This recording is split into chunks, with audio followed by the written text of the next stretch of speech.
գտնվում ենք կապի մեջ մեր միջազգային գործընկերների հետ եւ այս պայդրությամբ որևիցե բան, որ ավելացնելու կա բացի ԱԳՆ-ի հայտարարությունից չկա։ Ռիսկերի գնահատում, այսինքն հենց այդ առաջին րոպեներից ոչ միայն Ադրբեջանից սպասվող, այլ նաեւ հետագա հնարավոր զարգացումները հենց Իրանի ներսում, մեր սահմանների վրա պետք է ասեմ, որ այս պայդրությամբ որևիցե հոսք ընդեղից չկա, մեր սահմանը որևիցե նման բան չի արձանագրել եւ մնացածը արդեն գիտեք, էլի ավելորդ բան չես։ Ադրբեջանում նաեւ հայեր են մնացել, տեղեկություններ։ Չլսեցի։ Ադրբեջանում հայեր են մնացել։ Ադրբեջանում։ Այո, կապված, այո։ Ստեղել ադրբեջանցիներ են մնացել, չէ, այս բան։ Հա, մնացել էին ու գնացել են, չէ, մնացել են, որ գնացել են։ Չէ, այս բանը որևիցե տեղեկություն չունեմ, ճշտեմ ասեմ, հիմա ինչ որ չգիտեմ, չեմ կարող խոսել։ Թիվ 1 ռիսկը այն է, որ կարող է այդ պատերազմը շատ երկար տևել եւ այլ բնույթի վերածվել, ինչպես նաեւ այլ երկրների ներառվածությունը մեզ ստաբիլ հարևան է պետք եւ այն ինչ որ տեղի է ունենում մեր համար անընդունելի է։ Մոռացեք Զանգեզուրի միջանցքը, լինելու են ճանապարհներ, դրա մասին խոսել ենք, դրա որակումները, դրա իրավական ձևակերպումները բազմիցս տրվել են, տեսել եք նաև, որ Ադրբեջանից հնչում են արտահայտություններ, որոնք ասում են մենք օրինակ կուզենայինք, որ ամբողջ Ադրբեջանը միջանցքի վերածվեր եւ այլը, դրա համար դրա հետ կապված կարծում եմ ամեն ինչ ասվել է, հիմա նորից նույն բանը կրկնելը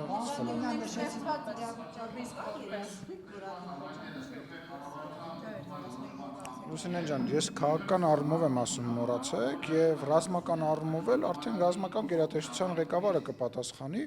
այդ խոսակցությունը փակված է եւ այդ խոսակցությանը վերադարձ ոչ այն ժամանակ ա եղել, ոչ հիմա կա, ոչ էլ ապագայում կարա լինի, դրա հետ կապված իրանք հայտարարություն են արել, մենք մեր դիրքորոշումը ասել ենք, իրանք զարմանքով են մոտեցել, Ադրբեջանի նախագահը ասել է ես զարմանում եմ ընդհանրապես դուք ինչի եք դրանից այդպես վատ վերաբերում, Ադրբեջանի պաշտոնյան, որը որ զբաղվում է իրենց արտաքին քաղաքականությամբ եւ հանդիսանում է իրենց նախագահի խորհրդականը ասել է, որ ինչ են հայերը այդպես ցավագին տանում, մենք կուզենայինք, որ ամբողջ Ադրբեջանը լիներ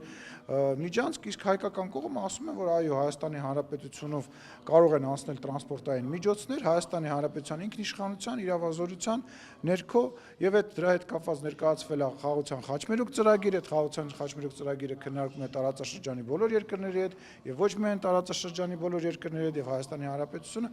այո պատրաստ է բոլոր երկրների հետ, ինչպես Իրանի հետ եւ Վրաստանի հետ ունենք բաց սահմաններ մեր իրավազորության եւ օրենքների հիման վրա դա անել որևիցե նոր բան մի փնտրեք, չփնտրեք ու մի խոսեք։ Պարոն Սիմոնյան, նիստի ժամանակ արդիական է խաղաղության խաչմերուկը, Իհարկե, բա հենց այս պայմաններում է արդիական, որովհետև եւ տենց խոսք է, չէ՞, ժողովրդական, որ մի դուր բացվում է, մի դուր փակվում է եւ հակառակը, որ մի դուր փակվում է, մի դուր բացվում է։ Հիմա եթե դուք օրինակ համացանցում կա, հա, տեսնում եք քարտեզը, որտեղով են ինքնաթիռներ թռնում եւ ակնհայտ է, որ Հայաստանի եւ մեր տարածաշրջանը այս պայդրությամբ հաստատի օդային միջանցքի է վերածվել քաղաքացիական ինքնաթիռների համար, այո, իհարկե արդիական է եւ ինքը նաեւ արդիական է այն առումով, որ դա ոչ միայն տնտեսական իմաստ ունի, դա նաեւ անվտանգային իմաստ ունի, որովհետեւ այդ կապը նաեւ Իրանից տնտեսական շահեր է հետապնդում բոլոր երկրների համար։ Նորից եմ ասում, ժողովուրդ, նորից եմ ասում, պատերազմի հետ կապված ռիսկերը այսօր մինիմալ են եւ մենք պետք է աշխատենք, որ ընդհանրապես այն չեզոքացնենք եւ Հայաստանի Հանրապետության կառավարությունը այդ ուղղությամբ գործում քայլեր է անում, ինչպես նաեւ օրինակ ես համարում եմ, որ նման գործում քայլերից մեկը ձեզ հայտնի վարչապետի նախատեսվող այցն է Թուրքիա հաստատվում եք։ Այո, հաստատում եմ։ Եկեք այդ հաստատեցի, բայց մնացածը արդեն վարչապետի գրասենյակի։ Այո, հրավերի հիման վրա։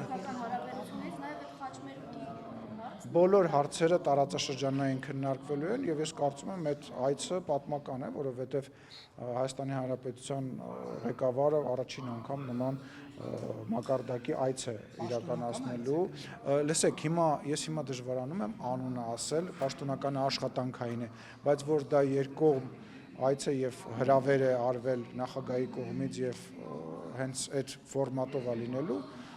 այո։ Իսկ ակնկալիքը հայ-թուրքական հարաբերություններին Հիմա է։ չլսեցի ոչ մի։ Ակնկալիքը այդ հանդիպումից, ամսի 20-ին ասած։ Ակնկալիքը այդ հանդիպումից հայ-թուրքական հարաբերություններին է վերաբերվում, թե նաև հայ-ադրբեջանականում հնարավոր փոփոխություններ լինեն։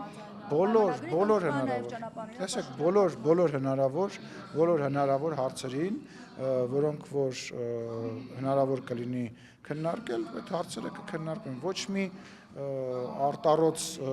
բան այս պայի դրությամբ չեմ կարող ասել, որովհետև չեմ բացառում որևիցե քննարկում։ Իսկ կարող ենք ենթադրել, որ Թուրքիան ուզում է միջնորդ լինել այս Ինչի մեջ միջնորդ լինել։ հայ-ադրբեջանական հարաբերություններին։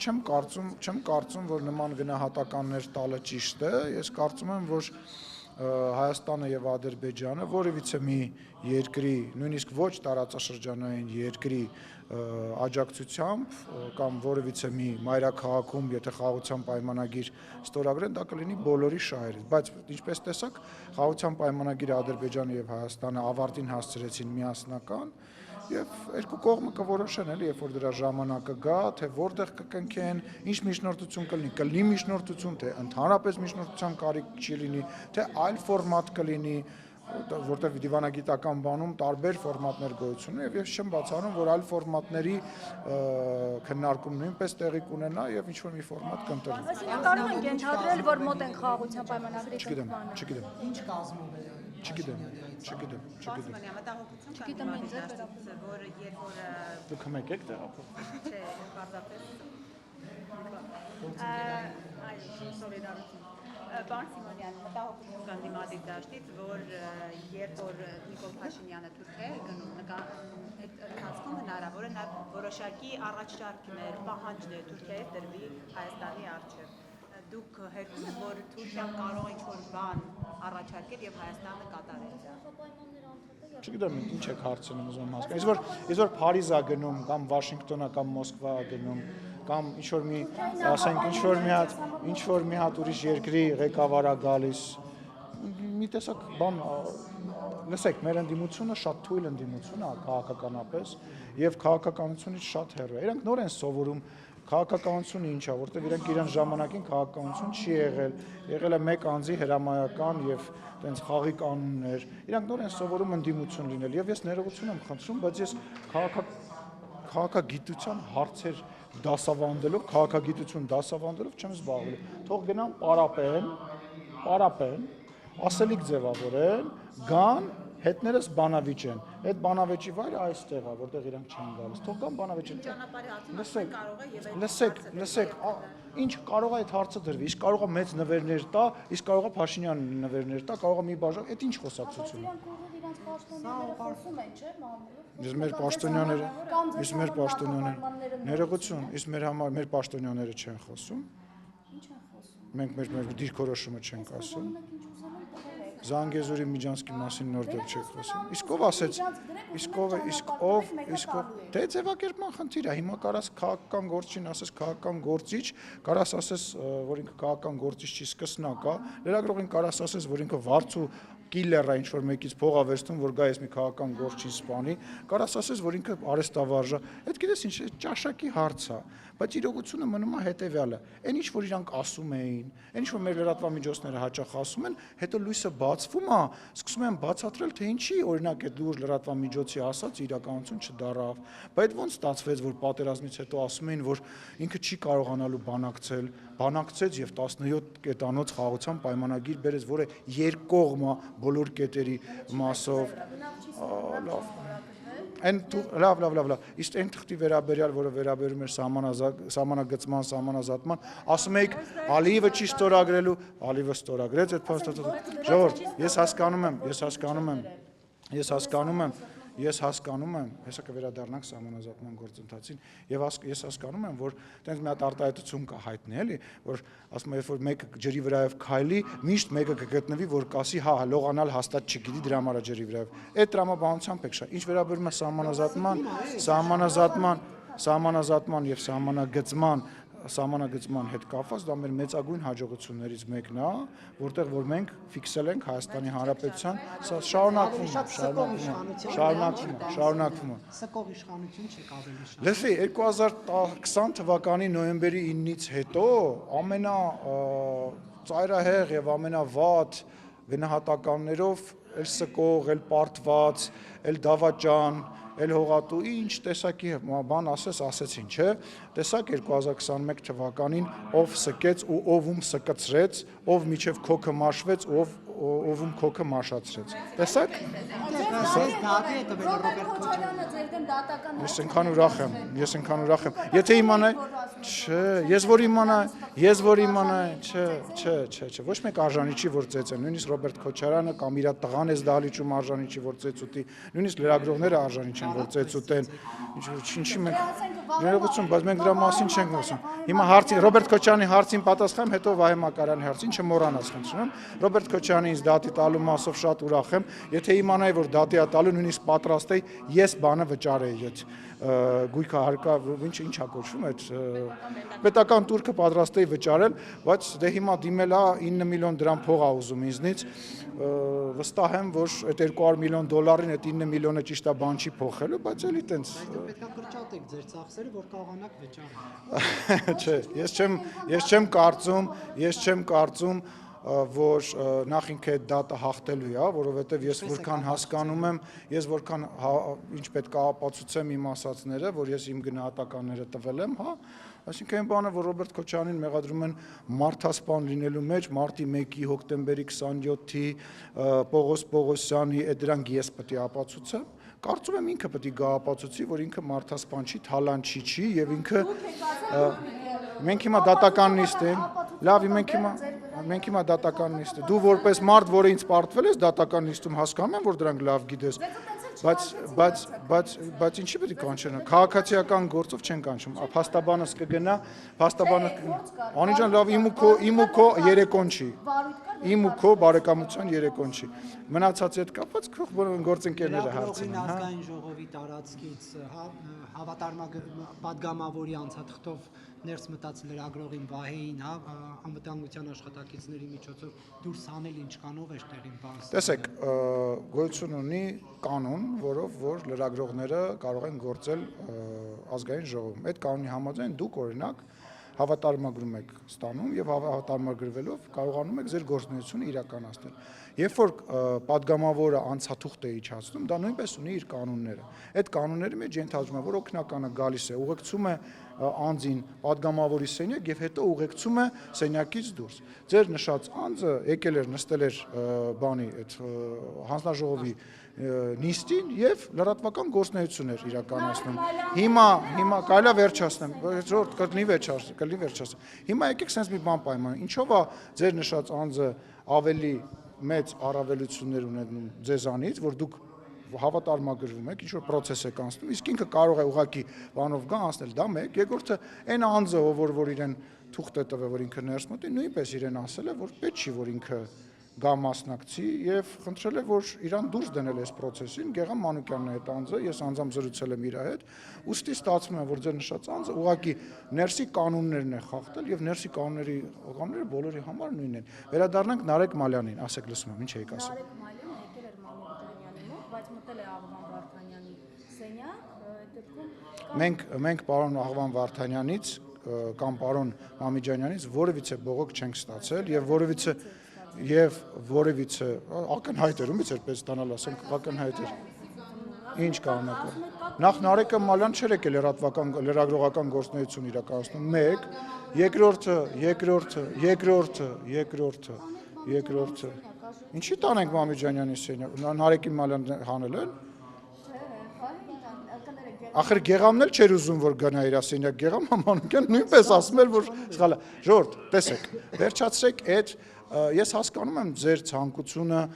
նախ գործընկերական առումով իրար աջակցելու, բայց եկեք ազնիվ եւ անկեղծ լինենք, հա, գոյություն ունեն կանոններ, բոլորի համար այդ կանոնները գործում է։ Հիմա դուք կարծում եք, որ ճիշտ է, որ դուք օրինակ չհավատարմագրվեք, ինչ որ ծանոթ պատգամավոր ձեզ թուղթ տա, ու այդ մարդը գանստի ընդհանրենք պաշտպանության հանձնաժողովից ռեպորտաժը, չէ, դա նորմալ չի։ Եթե դա նորմալ լինի, կանոնակարգը դա կներառ, եթե չի ներառում, ուրեմն դա նորմալ չի։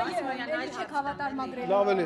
խնդրում եմ։ Զրկված Քաղաքացիական պայմանագրի Անիծված է։ վարչության անդամի Մի հատ նորից։ քաղաքացիական պայմանագրի վարչության անդամի տեխնատուներ են առաջադրվել։ Դուք նախ առաջադրվել եք եւ ինչ կազմը ովքեր են առաջադրվել, ովքեր չեն լինի։ Կարծում եմ կոռեկտ չի, որ ես ասեմ, թե ով չի առաջադրվել։ Դուք առաջադրվել Ես առաջադրվել եմ, ես կարող եմ խոսել միայն իմ մասին, ես առաջադրվել եմ։ Դե թող հələ կազմը ընտրվի, չեմ կարող ձեր հարցին պատասխանել։ Դե կգաք, կեղծ ոչ որևիցե բան չի կեղծվել, որևիցե բան չի կեղծվել, եղել են խնդիրներ, դրա համար եղել է վերահաշվարկ եւ պարոն Թորոսյանը, որի անունը դուք հիշատակեցիք, նույնպես վարչության անդամ է ընտրվել եւ այդ այսպես ասած արդյունքները ընդունել է, իսկ ինչ վերաբերվում է արդյունքներին կգնայեք, էլի դուք այնտեղ եկելնելու տեսախցիկ է։ Չեմ կարող թիմը ասել, այո, կազմը կմեծանա, կանանց քվոտա ենք ավելացրել, որ կանայք շատ ավելի շատ ներգրավված լինեն, էլի։ Դուք հավակնում եք վարչության նախագահի աշխատանքը։ Լսեք, անկեղծ չէ, որովհետև այդ աշխատանքը ինձ շատ է, էլի։ Ես չեմ ուզում։ Ես առանց այդ ծանրաբեռնված եմ, ինձ դժվար է հաճախ վարչության նիստերին մասնակցել։ Փաշինյանից բացի ոչ մեկ իրավունք չունի հավակնել այդ Բայց մենք ստեղծման օրվանից առնվազն 3 այլ տեխնաց բան ենք։ չէիք, Պապիկյանին մի պահ դրեցիք, հետո Նիկոլ Փաշինյանը վտանգներ տեսավ, էդ էլ վերցրեց իր ձեռքը։ Չէ, չեմ կարծում, որ նման մտահոգություն կա եւ նման մտահոգություններ երբևիցե եղել է։ Ես ձեզ ասել եմ, ձեր մտածելակերպը մեզ համեմատել մնացած կուսակցությունների հետ մի քիչ սխալ է, մենք շատ բաց ենք եւ Արայիկ Հարությունյանն ա եղել մեր առաջի կուսակցության վարչության նախագահ Սասուն Միքայելյանը, Սուրեն Պապիկյանը եւ միշտ տեխնատուներ են ունենում։ Ես ձեզ ասեմ, վարչապետը ինքն է հրաժարվել այն դեպքերում, երբ որ ինքը չի եղել, ինքն է հրաժարվել եւ այս անգամ էլ երբ որ ես եմ իրան առաջադրել որպես վարչության նախագահ, այս ընտրություններից հետո վարչության, որը որ ինքը դարավ, ես ակնկալում էի, որ էլի հրաժարվել է եւ դրա համար մի հատ երկար տեքստ ասի, բայց այս անգամ համաձայնեց, ես կարծում եմ այդ պատասխանատվությունը վերցնելը ճիշտ է։ Չգիտեմ, ահա ինչը։ Նիկոլ Փաշինյանը։ Այո, իհարկե առաջադրել բայց։ Կուսակցականների Լսի, երբևիցե դրա կարիքը չի եղել, որովհետև ակնհայտ է, չէ, ես ձեզ ասեմ ավելի շատ մարդ առաջադրել ամենամինիմալ բանն է, ամառային դպրոցի 100 տեղի համար 700 դիմորդ ունեմ արդեն ես, հիմա ասենք այդ ինչ բան է։ Մտի անիդ հարցը։ Չէ, չի կարելի։ Ինչպես եք պատրաստում զավթել։ Ինչքով ասում, որ Վեհարանը պետք է զավթի։ Վեհարանը ինչքով ասում պետք է։ Վեհարանից հանել վեհի եւ հանձնախումբ ստեղծել, ընտրություններ կազմակերպել կաթողիկոսի, ինչպես եք զավթելու։ Եթե դուք հիմա գալիս եք իմ հետ հարցազրույց անելու, դուք ինչ որ բան զավթում եք, ինչ ճնշում եք, նեղացնում եք, հա, չէ, ուզում եմ հասկանամ, հարցը ուզում ես արի սենց անենք, որպեսզի հասկանալի լինի մարդկանց, ովքեր որ դիտում են, որ դու տենց իբր անկողմնակալ ես եւ հարց ես տալի, որ ինֆորմացիա ստանաս, այլ ոչ թե Վեհարանից երբ եք զավթելու հարցը չէ։ Ինչ եք կարծում, օրինակ ինչ եք կարծում, բայց ինչ են կարևոր զավթել ենք, այսինքն, ահա, լավ, բարի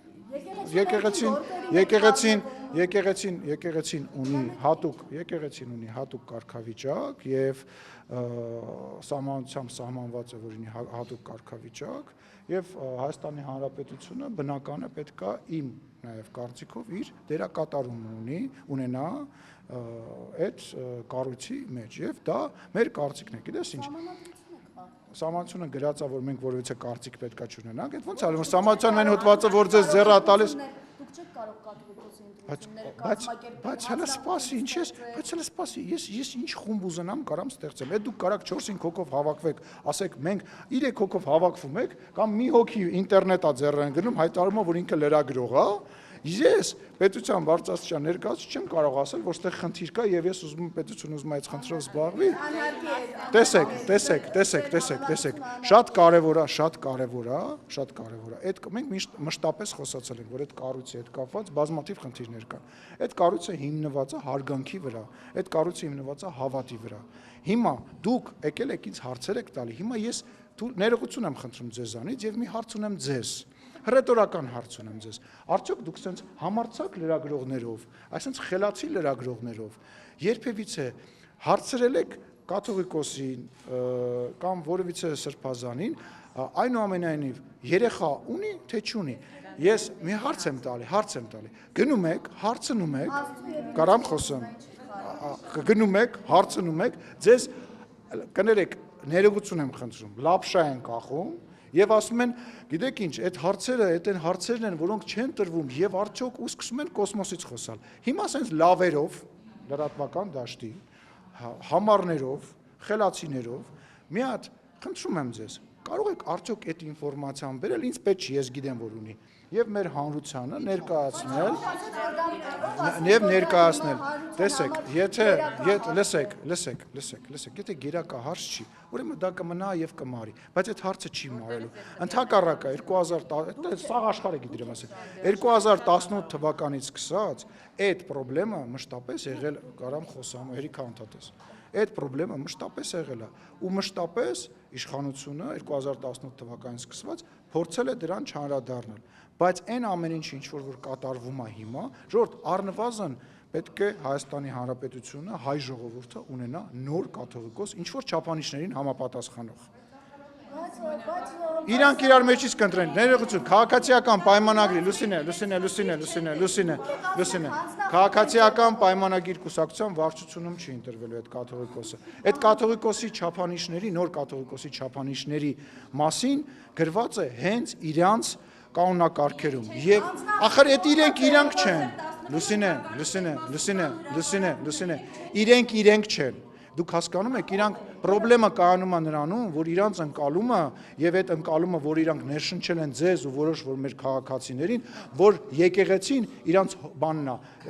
դուքյանն է, որ եկեղեցում իրանք կարող են անել ինչ ուզում են,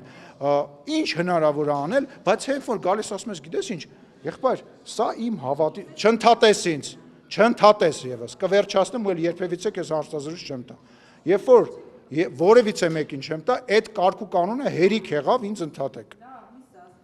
Ոնց, բա ինչ պիտի անեմ։ Ձեր դասատուն չեմ, որ ձեր դասատունը լինի, տենց չէի կանի։ Եվ յուրաքանչյուր հավատացյալ մարդու համար տհաճ է, որ մտնում ես միտեղ, որտեղից քեզնից փող են մուրում։ Ես նկատի չունեմ, այն մարդկանց ասեցի չընդհատես։ Երբ որ քեզնից գայս ասում են, դե երկչախմբին էլ 50,000 դրամ էլ պետք է երկչախմբին կա։ Սուս մի րոպե, բանը,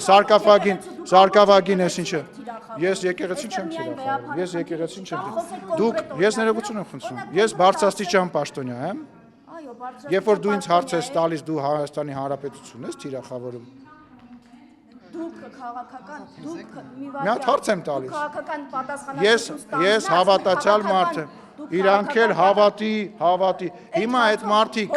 այդ մարդիկ սեքսով կարող են զբաղվել, թե չեն կարող զբաղվել։ Այդ մարդիկ դա այնքանով է իմ գործը, անի սպասի։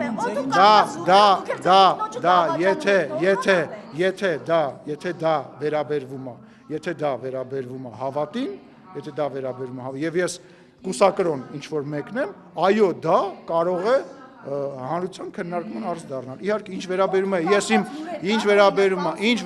դա ոչ մեկին չի, դու մի չի այդ մակարդակին, դու այդ մակարդակին մի չի, դա քեզ չի վերաբերվում, դա ոչ մեկին չի վերաբերվում, լսի, այո, որովհետև ես կուսակրոն չեմ, իմ անձնական կյանքը որևիցե մեկին,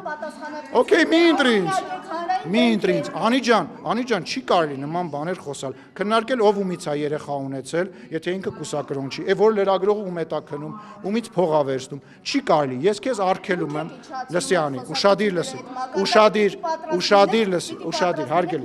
հարգես, ես բոլոր հարցադրումներին պատրաստ եմ, բայց ես էլ ընտրության իրավունք ունեմ, ես քեզ արգելում եմ, ամենավատ ընդդիմադիրի, ամենավատ իմ ընդդիմախոսի, ընտանեկան կյանք, անձնական կյանք մտնել, դու դրա իրավունքը չունես, ես նույնպես դրա իրավունքը չունեմ, մենք խոսում ենք այլ կառույցի մասին, այդ կառույցը հենված է հավատի եւ հարգանքի վրա, ես որևիցե մեկի տվյալներ չեմ Անիջան, ես որևիցե մեկի, որ շանտաժ անեի շուտվանից գնացած կլեն, որևիցե մեկը շանտաժ չի անում, որևիցե մեկը նման բան չի, բայց դու չափդ իմացի։ Պարոն Սիմոնյան, գործարար Սամվել Կարապետյանն է այս թեմային։ Ով է Սամվել Կարապետյանը։ Գործարար։ Կարամ տեսնեմ դեմքը։ Հա, ներողություն չգիտի։ Իստված մեջ չէ, իսկ դե մեր մոտ ինչ որ բան է։ Նա ասում է, որ մի փոքրիկ խմբակ մոռանալով հայոց պատմությունը, հայ եկեղեցու հազարավոր տարի պատմությունը հարձակվել է հայ եկեղեցու, հայ ժողովրդի վրա եւ ասում է, եթե քաղաքական գործիչներին չհաջողվի, ապա մենք մեր ձևով ենք միջամտելու եկեղեցու դեմ արշավին, սա ինչպես եք մեկնաբանում, մենք մեր ձևով ենք միջամտելու։ Չեմ ուզում մեկնաբանեմ, որովհետեւ եկեղեցու հայ առաքելական եկեղեցու դեմ որևիցե մեկը որևիցե բան չի անում, մենք բոլորս հանդիսանում ենք հայ առաքելական եկեղեցու հետևորդներ եւ պարոն Կարապետյանի դիտարկումները կարծում եմ տեղին չի։ Այլ հարցեր կան։ Շնորհակալություն։ Սկելու եւ սկացնելու թեմային անդրադառնալու։ Ով էր սկում։ Դուք ասաց պիտի լողալ։ Այո, որ լինեն մարդիկ, ովքեր որ քայլում են ջրով, կասեն որ վերջացնում։ Չգիտեմ, սկող ասեն, թե սկացնող ասեն, դիմությունը գործողական ինչ-որ գործողություն նախաձեռնել։ Լաց կարողացել է նախաձեռնել։ Ամեն դեպքում պրոցեսանցների ժողովի պատերից ներս է թափանցվել։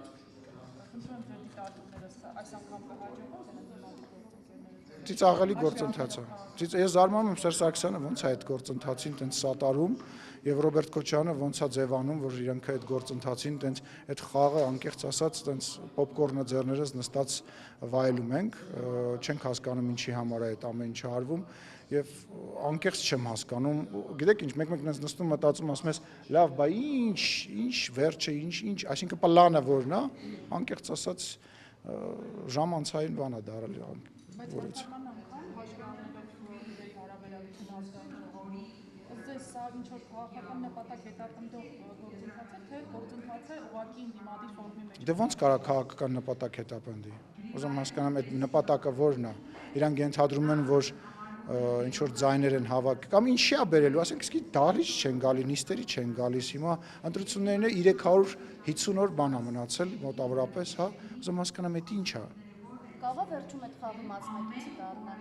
Անի ջան, սեփական չափանիշներով ես չափում, հերիք եղավ բոլոր հարցերի մեջ քո սեփական մտածելակերպը, լսի, քո սեփական փորձը բոլոր հարցերի մեջ, քո սեփական մտածելակերպը մի դիր, դա վատ տպավորություն է բալասում Վարչապետի բոլոր հարցերին։ Վարչապետի աշխատակազմը massամբ ֆինանսավորում է կրթվել է նորաձև է շարժումը, որոնց Նիկոլ Փաշինյանն է մասնակցում, բայց այդ գումարի չափը չի հայտնում հանրությանը, սա մտահոգիչ չէ, քաղաքացու Տեղեկություն չունեմ, չեմ կարող։ Ես հայտնեցի ձեզ։ Չէ, չգիտեմ, հիմա տենց պետքա մի հատ շատ բան կարաս հայտնես, ես պետքա մի հատ այդ հարցին ծանոթանամ, տեսնեմ նաև ձեր ասած հասցեատերը ինչ պատասխան է տալիս, ես տեմ։ Չեք կարդում Երևանից։ Լսի, կհավատաս, արդեն շատ բաներ չեմ կարդում, որովհետև ես եմ հիմնականում մամուլի հիմնական վերնագրերը ստեղծում, իսկ ես ինքս ինչ չեմ կարդում։ Հա, մի օր համեմատական կանցկացնենք, կտեսնենք որևիցե այլ լրագրող կամ քաղաքական գործիչ, բացի մի քանիսից, ով է ավելի շատ վերնագիր տալիս, եւ ես քեզ վստահեցնում եմ, առաջի 2-3-ի մեջ առնվազն ես միշտ կամ Լուսինե ջան, նորից եմ կրկնում, արի, Շմայսի մասին խոսացիր, իմիջիայլս պետք չի մարդուն տենց ածականով։ Արաքել Մովսիսյան ասել, շատ լավ, Արաքել Մովսիսյան տալիս է, չէ՞։ Նիկոլ Փաշինյանին էլ կհորդորեք, որ Շմայսով չլինի այլ անհասկանալի։ Լսեք, նախ կբերես կտենամ, որ դա եմ տենց դիմել։ Ես որևիցե մեկին, երբ որ ինչ-որ բան հորդորում եմ, ես դա անում եմ այն ժամանակ, երբ որ գտնում եմ ճիշտ։ Եթե գտնեմ ճիշտ, այո կհորդորեմ, բայց ով ինչ ասում է, իր վրա վեստում է այն պատասխանատվությունը, ինչ որ ինքը ասել է։ Այլ չէ, դե Լուսինեն գիտես ինչ, ասենք Լուսինեն այդպես գալիս է, մի հատ հարց տալիս ու գնում է, իրան թվում է լրատվությունը է դա։ Այլ հարցեր ունես Անի ջան։ Վստահ ես։ Որտեղ չեք պատասխանել։ Դու